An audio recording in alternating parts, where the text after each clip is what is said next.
നാമത്തിൽ സ്വസ്ഥം ചെയ്യുന്നു. കർത്താവ് ഇന്നത്തെ എഴുത്തുകുത്തുകൾ അങ്ങയുടെ തിരുസനെ സമർപ്പിച്ച് പ്രാർത്ഥിക്കുന്നു.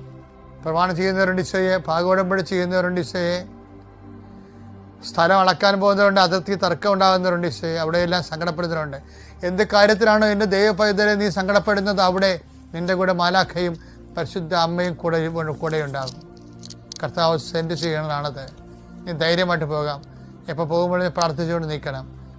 കർത്താവെ, ക്ഷമ എന്ന വലിയ പുണ്യങ്ങളാൽ കർത്താവ് അത് പരിഹരിക്കുന്നതിന് വേണ്ടിയിട്ടുള്ള സാവകാശവും സംയമനവും സൗമനസ്യവും കർത്താവെ അങ്ങയുടെ മക്കൾക്ക് നൽകണമെന്ന് പ്രാർത്ഥിക്കുന്നു.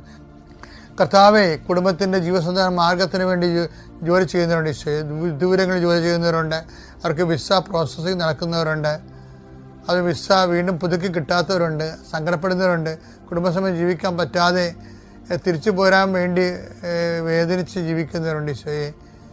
നാട്ടിൽ വന്നാൽ ജീവിക്കാൻ പറ്റാത്ത ചുറ്റുപാടുകളുള്ളവരുണ്ട് ഈശോയെ.